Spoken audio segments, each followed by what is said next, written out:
여러분, 안녕하십니까. 공인중개사와 분양상담사에 대해서 한번 알아보겠는데요. 저한테 여러 지인분들이 가장 많이 물어보시는 게, 제가 공인중개사와 분양상담사를 둘 다 약 7년 이상씩을 다 경험해 본 경험이 있기 때문에 그거를 많이 물어보시더라고요. 그래서 공인중개사 일과 그냥 분양상담사 일이 어떤 건지, 자, 보수는 과연 누가 더 많이 받는 것인지, 일의 강도는 어떤 것인지, 앞으로에 대한 거는 어떻게 되는지에 대해서 간단하게 한번 알아볼게요.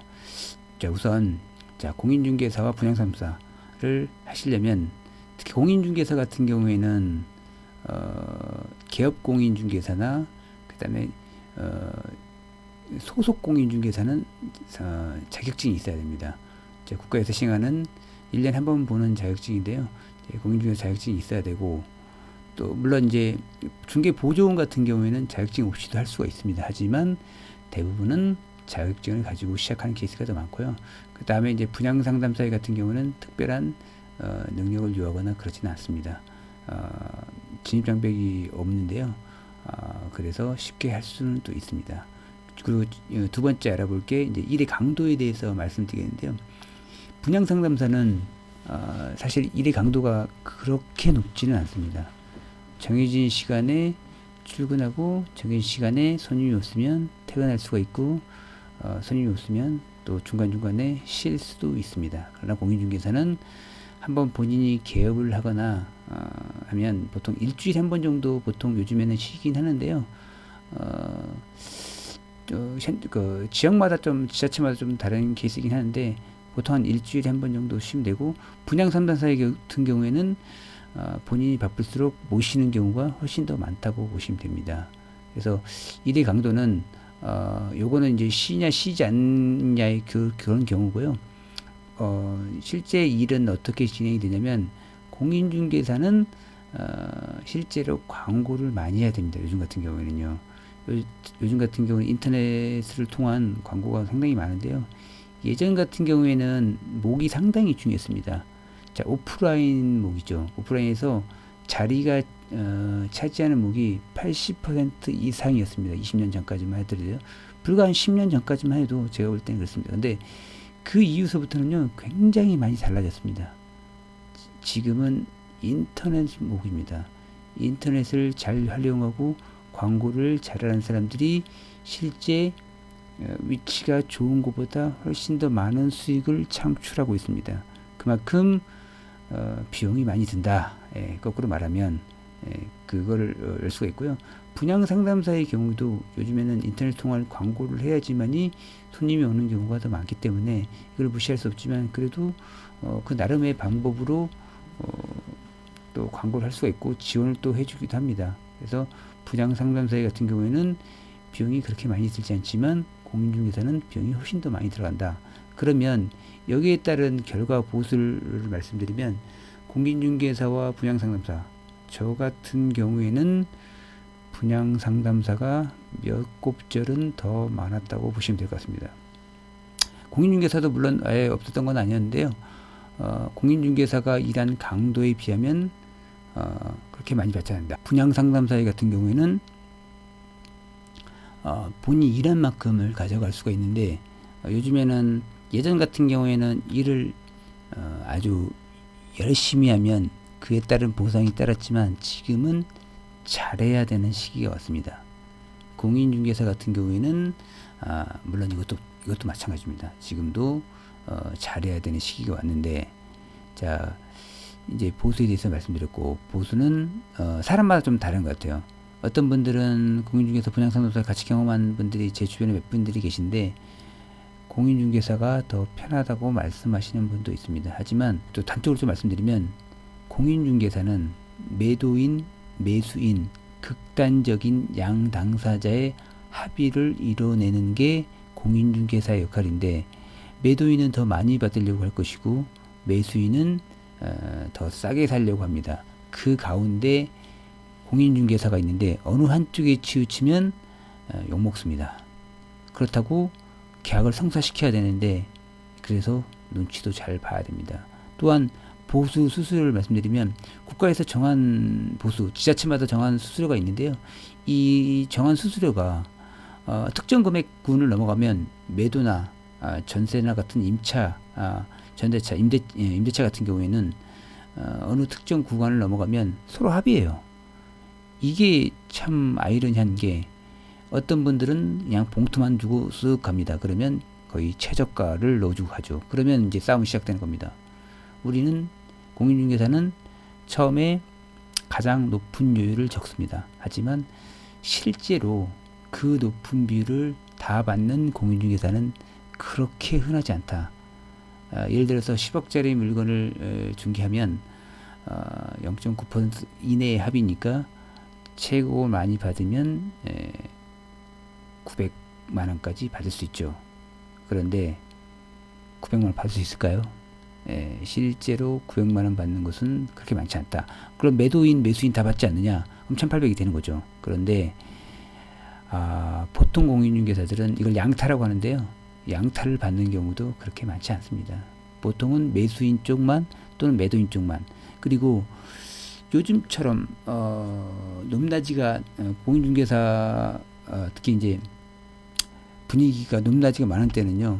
갑자기 상승한다거나 갑자기 하락한다거나 이럴 때에는 매수인 또는 매도인이 트는 경우가 많습니다. 그래서 분위기가 좋을 때는 매도인이 틀고요. 분위기가 나쁠 때는 매수인이 트는 경우가 많습니다. 이게 무슨 얘기냐면 계약 쓰기로 합의해 놓고 그 다음날 나타나질 않습니다. 갑자기 몇 천만 원 올립니다. 갑자기 몇 천만 원 내립니다. 매도인 매수인이 따라서. 그러면 그 중간을 합의를 보는 공인중개사는 속된 말로 환장합니다. 왜냐면 그런 것 때문에 스트레스 굉장히 많이 받습니다. 매수인이 많은데 우리가 요 용어를 이제 저기 뭐 일반 A라는 공인중개사 출발되느냐, 출발된다고 해서 저희가 매수인을 준비했어요. 하지만 출발 안 되는 경우, 출발이라는 건요, 계약이 성사했을 다 준비가 되느냐, 매도인이 그 가격이 허락했느냐. 처음에는 허락했지만 며칠 지나고 나서 물어보니까 아닌 경우도 많습니다. 근데 그거를 공인중개사 말해주냐? 말해주지 않습니다. 나중에 계약 되는 줄 알고 물어보니까 마음이 그새 바뀐 겁니다. 나 3천만 원 더 올릴래요. 아니면 나 다시 걷어드릴래요. 이게 국가에서 내놓는 정책에 따라서 상당히 많이 변하기도 합니다. 거기에 따른 스트레스는 누구의 몫입니까? 공인중개사의 몫입니다. 그래서 그런 부분 때문에 상당히 스트레스를 많이 받는 분들이 많습니다. 보수 받을 때도 마찬가지고요.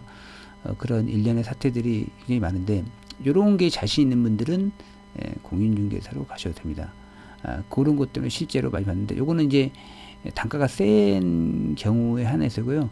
그런데 저는 그럼에도 불구하고 공인중개사를 개업하려면 이왕이면 거래량이 많고 금액이 높은 곳으로 가야 됩니다.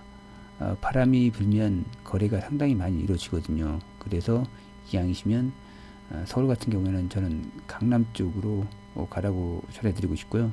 웬만하면 단지상가가 굉장히 권리금도 세고 그다음에 월세 셉니다. 하지만 그래도 제대로 준비한 사람들이라고 하면 자신 있으면 무조건 거기로 가셔야 됩니다.